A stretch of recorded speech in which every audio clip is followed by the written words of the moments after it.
हरे कृष्णा. कृष्णप्रिया या आपल्या परिवारामध्ये तुम्हा सगळ्यांचे खूप खूप खूप मनापासून स्वागत. आज आपण भगवद्गीता जशी आहे तशी यामधील 5वा अध्याय बघणार आहोत. अध्याय सुरू करण्यापूर्वी भगवान श्रीकृष्णांना प्रार्थना करूया. हरे कृष्णा कृष्ण कृष्ण हरे हरे, हरे राम राम राम हरे हरे. अध्याय 5वा कर्म संन्यास योग म्हणजेच कृष्ण भावना भावित कर्म. अर्जुन म्हणाला, हे कृष्ण, सर्वप्रथम तुम्ही मला कर्माचा त्याग करण्यास सांगता आणि पुन्हा भक्तिमय कर्माची प्रशंसा करता. आता या दोघांपैकी कोणते अधिक लाभप्रद आहे ते कृपया मला निश्चितपणे सांगाल का?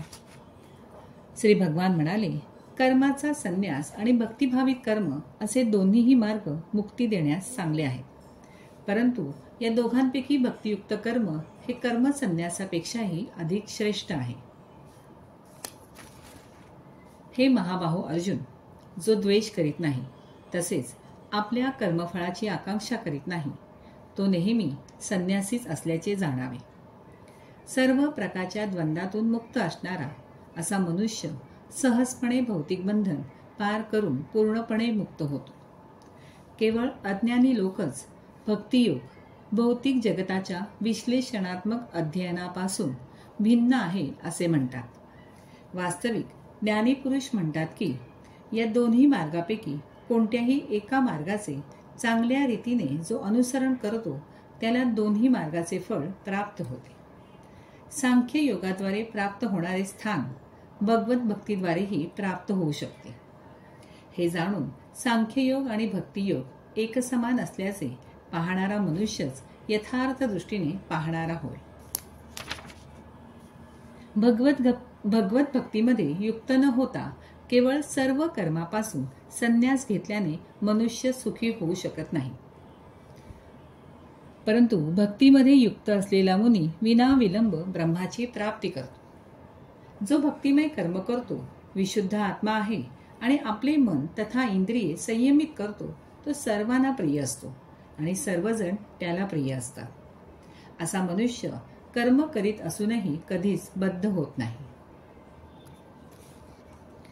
दिव्य भावनायुक्त मनुष्य पाहत असला, ऐकत असला, स्पर्श करीत असला, वास घेत असला, खात असला, हालचाल करीत असला, झोपत असला आणि श्वसन करीत असला तरी त्याला ज्ञात असते की वस्तुतः आपण काहीच करत नाही. बोलताना, उत्सर्जन करताना, स्वीकार करताना किंवा डोळ्याची उघडझाप करताना तो नेहमी जाणतो की केवळ भौतिक इंद्रियेच आपापल्या विषयांमध्ये संलग्न आहेत आणि आपण स्वतः त्यांच्यापासून अलिप्त आहोत. कर्मफळ भगवंतांना समर्पित करून आसक्ती न ठेवता आपले कर्म करणारा साधक कमलपत्र पाण्याने स्पर्शिले जात नाही, तद्वत पापाने प्रभावित होत नाही. योगीजन आसक्ती त्यागून शरीर, मन, बुद्धी आणि इंद्रियांनी सुद्धा केवळ शुद्धीकरणासाठीच कर्मे करतात. निष्ठेने भक्ती करणारा जीव अढळ शांती प्राप्त करतो, कारण तो आपल्या सर्व कर्माची फळे मला अर्पण करतो. परंतु जो मज भगवंताशी संबंधित नाही आणि आपल्या श्रमामुळे निर्माण होणाऱ्या कर्मफळाचा लोभी आहे, तो बद्ध होतो. जेव्हा देहधारी जीव आपली प्रकृती संयमित करून मनाद्वारे सर्व कर्माचा त्याग करतो, तेव्हा तो कर्म न करता किंवा कर्म न करविता 9द्वारे असलेल्या या नगरात सुखाने राहतो. देहरूपी नगराचा स्वामी असणारा देहधारी जीव कर्माची निर्मिती करीत नाही, तसेच तो लोकांना कर्म करण्यास प्रवृत्त करत नाही किंवा कर्मफळेही निर्माण करीत नाही. हे सर्व कार्य प्राकृतिक गुणाद्वारे केले जाते. तसेच भगवंत कोणाचेही पाप किंवा पुण्य ग्रहण करीत नाही. तथापि देहधारी जीव वास्तविक ज्ञान आच्छादित करणाऱ्या स्वतःच्या अज्ञानामुळे मोहित होतात. तथापि जीव जेव्हा अज्ञानाचा नाश करणाऱ्या ज्ञानाने प्रवृत्त होतो, तेव्हा सूर्याने दिवसा सर्व वस्तू प्रकाशित कराव्यात, तद्वत त्याचे ज्ञान सर्व गोष्टी प्रगट करते.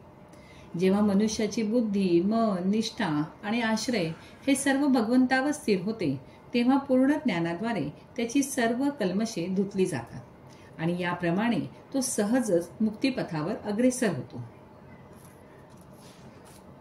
विनम्र साधू व्यक्ती यथार्थ ज्ञानाच्या आधारे विद्या विनय संपन्न ब्राह्मण, गाय, हत्ती, कुत्रा आणि चांडाळ या सर्वांना समदृष्टीने पाहते. ज्याचे मन एकत्व आणि समत्वात स्थित झाले आहे त्यांनी जन्ममृत्यूच्या बंधनावर पूर्वीच विजय प्राप्त केलेला असतो. ते ब्राह्मणाप्रमाणे निर्दोष असल्यामुळे पूर्वीच ब्रह्मामध्ये स्थित झालेले असतात. जो मनुष्य प्रिय वस्तू प्राप्त झाल्यावर हर्षून जात नाही, तसेच अप्रिय वस्तू प्राप्त झाल्यावर शोक करीत नाही, ज्याची बुद्धी स्थिर आहे, जो मोहरहित असून भगवत विज्ञान जाणतो, तो पूर्वीच ब्रह्मामध्ये स्थित असतो. असा मुक्त मनुष्य ऐहिक इंद्रिय सुखामध्ये आसक्त न होता स्वतःमध्ये सुखाचा अनुभव घेत सदैव समाधीस्थ असतो. या प्रकारे मुक्त आणि आत्मसाक्षात्कारी मनुष्य ब्रह्माच्या ठाई एकाग्र झाल्याने अमर्याद सुखाचा अनुभव घेतो. बुद्धिमान मनुष्य भौतिक इंद्रियाच्या संयोगापासून उत्पन्न होणाऱ्या दुःखाच्या कारणामध्ये भाग घेत नाही. हे कौंतेया, अशा सुखांना आरंभ आणि शेवट असतो आणि म्हणून बुद्धिमान व्यक्ती त्यामध्ये आनंद घेत नाही. मनुष्य जर वर्तमान शरीराचा त्याग करण्यापूर्वी प्राकृत इंद्रियाचा आवेग सहन करू शकला आणि काम तथा क्रोध याचे आवेग आवरू शकला तर तो योग्य प्रकारे स्थित असून या जगात सुखीही असतो. ज्याचे सुख अंतःकरणात आहे, जो अंतरात सक्रिय असून अंतरातच आनंद अनुभवत असतो आणि ज्याचे ध्येय अंतरात आहे, तोच परिपूर्ण योगी होय. तो ब्रह्मामध्ये मुक्त होऊन शेवटी ब्रह्माची प्राप्ती करतो. जे संशयापासून उत्पन्न होणाऱ्या द्वंद्वाच्या पलीकडे आहेत, ज्यांचे मन अंतरातच रममाण झालेले आहे, जे सर्व जीवांच्या कल्याणार्थ कार्य करण्यामध्ये सदैव व्यस्त असतात आणि जे सर्व पापापासून मुक्त आहेत, ते ब्रह्मामध्ये मुक्तीची प्राप्ती करतात. क्रोध आणि सर्व भौतिक इच्छांपासून मुक्त, आत्मसाक्षात्कारी, आत्मसंयमी आणि पूर्णत्वाकरिता सतत प्रयत्नशील असणाऱ्या योगी पुरुषांना निकट भविष्य काळात ब्रह्मामधील मुक्तीची निश्चिती असते. सर्व बाह्य इंद्रियविषय दूर ठेवून दोन भव्यांमध्ये दृष्टी एकाग्र करून नाकपुड्यांमध्ये प्राण आणि अपान वायूंना साम्य अवस्थेत आणून आणि याप्रमाणे मन, इंद्रिये तथा बुद्धी संयमित करून मोक्षप्राप्तीचे ध्येय ठेवणारा मुनी इच्छा, भय आणि क्रोधापासून मुक्त होतो. नित्य या अवस्थेत असणारा मुनी निश्चितच मुक्त असतो. मी सर्व यज्ञ आणि तपस्यांचा परमभोक्ता, सर्व ग्रहलोक आणि देवदेवतांचा परमेश्वर आणि सर्व जीवांचा हितकर्ता तथा सर्व जीवांच्या कल्याणाची इच्छा करणार आहे.